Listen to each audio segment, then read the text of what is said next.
Hi, I'm Dr. Brad Wolf. I'm here to help you with 1-minute exercises for sciatica pain relief. So what is the sciatic nerve?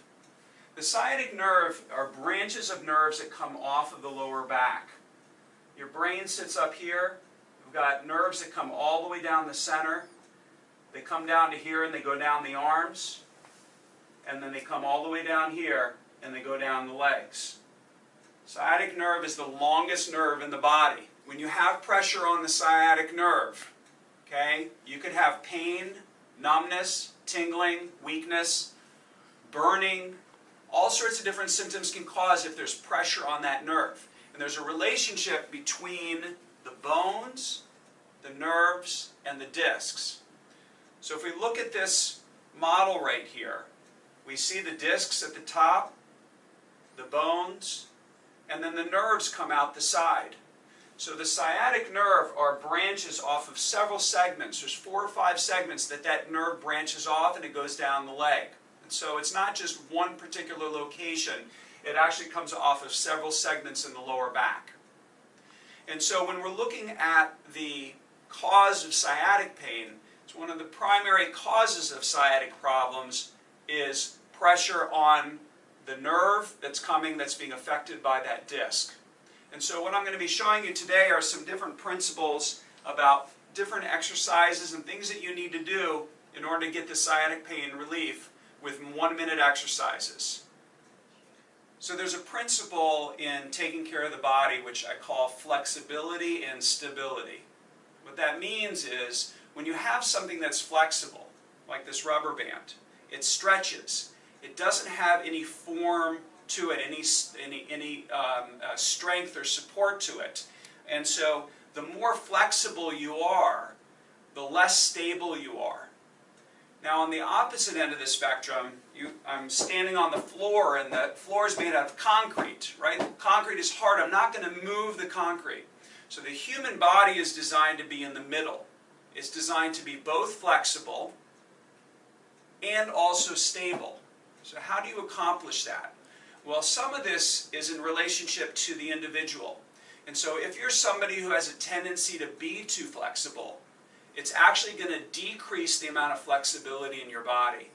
So when you're looking at exercises that you need to do to provide relief for sciatic pain, there's 3 different types of exercises that we're going to look at.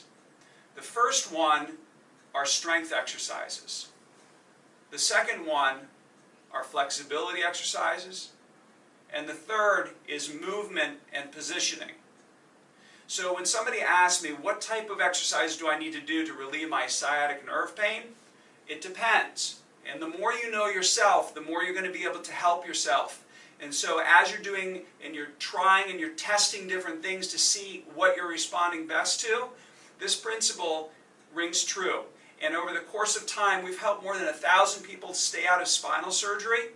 And you have to look at yourself as an individual, because what somebody else does and what you do may be different. And so I'm going to show you 3 different examples of this: strength, flexibility, and movement. And so keep these principles in mind so that you can get this relief that you're looking for. So when you're doing strength exercises, okay, so plank, many of you know what the plank is. And we want to do plank on the elbows. Again, what we're trying to do is help to support both the lower part of the body and the upper part of the body. As we've spoken about in different videos, your lower back is like a hinge. When we bend forward at the waist, okay, we've got this connection between the lower body and the upper body. And plank is an excellent exercise to be able to strengthen the body. And this is what I want you to do. So when you're on your forearms, you're going to keep your back flat. Your head is looking down, and we're going to hold this for a full minute. Now for those of you that don't have the strength to keep your body in this position, if necessary, or if it's too much pressure on your lower back, what we're going to do is come down onto the knees and still keeping the back flat. But ideally I want you to work up so that you're actually to keep your legs straight, and you can help to stabilize your back that way. The second thing that I'm going to show you is about doing a squat. Now, if you have pain in your back, oftentimes it's hard to do this. If we're doing a standard squat and we're going down and going up, you may need a little bit more support than that. And so one way that we do this is by actually physically leaning against the surface and going down and pressing up on the wall. Okay? So different types of strengthening exercises. I would recommend that you go on YouTube, search for core and leg strengthening exercises, and that will give you some ideas of things that you need to do. The second thing we talked about is flexibility. And so in a previous video we talked about how the lower back is like a hinge. If I bend forward like this, we have the hamstrings, the hips, lower back, and the abdominals and the hip flexors. And so when we're looking at stretching, we're going to stretch two primary muscles here. We're going to stretch the back of the legs, and we're going to stretch the hips. Now you need to know whether or not, we've talked about flexibility and stability. If you have a lot of flexibility in your hamstrings, you don't want to stretch them. You actually want to strengthen them. And so when we're looking at these exercises, this is how this works. When I stretch my hamstring, what I'm going to do is I'm going to put my foot up on a surface. Now it could be a chair, it could be a step, it could be some other elevated surface. You don't want to go higher than you can go. You want to be able to keep your hips straight. And then what I'm going to do is I'm going to bring my toes up towards the top of my head. Now my hamstrings tend to run tight, and so I tend to stretch my hamstrings, and it helps, keeps the tension out of my lower back. And whatever you do on one side, you want to do on the other side as well. Don't just do it on one side.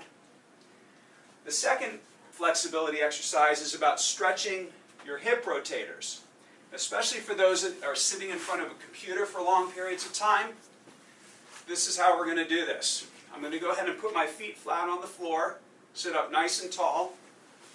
I'm going to put one foot on the opposite knee, sit up nice and tall, and as I bend forward a little bit at the waist, I'm going to feel a stretch around the hips here.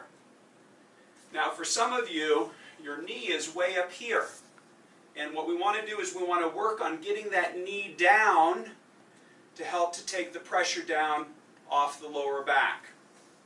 And as I said in the other stretch exercise, whatever you do on one side, you want to do on the other side as well. The third type of exercise we want to do is more around movement and positioning. And so an example of this is doing what I call a seated cat stretch. Seated cat stretch, if I turn to the side here, especially if we're working on the computer a lot, tendency is sometimes we get tired and then we're leaning forward. So all this pressure on the lower back can lead to sciatic problems.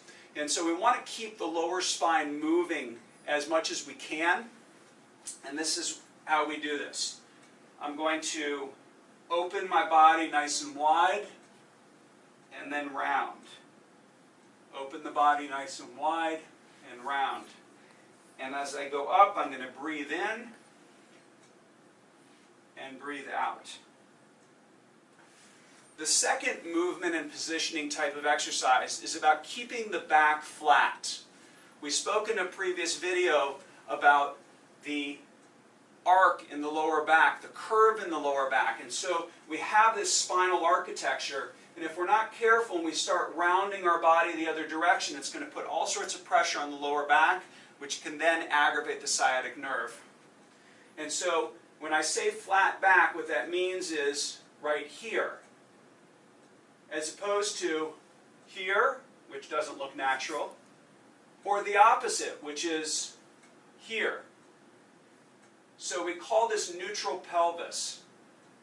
And in Pilates they talk about neutral pelvis. And what that means is we're keeping the pelvis nice and level. So these three types of exercises, you need to be aware of your level of flexibility and stability. You need to pay attention to the architecture of your spine. And as you're doing these exercises, listen to your body, because everybody's a little bit different. And anytime I have somebody do a new type of exercise or new movement, one of three things is going to happen. It's going to feel the same, it's going to feel better, or it's going to feel worse. Those are your only options. So when you're doing these stretches or exercises, I would recommend that you try to hold for a full minute. You can potentially do it longer if it's really, really needed, but generally it depends upon the body part. So especially big body parts, if you're working the hamstrings or the hip rotators, you really want to do it for a full minute at least, because it really takes time for those muscles to begin to relax. When you're doing your strength exercises, it's not like more is better, but certainly if we use a minute as a guideline, if I do a minute of planks, a minute of squats, a minute of lunges, a minute of wall sits, a minute, you can do a lot in a minute. And so use that as a gauge for how you're doing. When you're doing exercises for the upper part of the body, because the muscles aren't as big, we're going to do it for a slightly shorter period of time. So I'd say 30 to 40 seconds is plenty, sometimes not even that much. And so hopefully this will help you, and it will help you to be able to feel better as quickly as possible. So do some of these exercises, start to learn your own body. The next video we're going to be talking about are the 3 things that you can do to relieve numbness and tingling in your legs. Thank you for watching.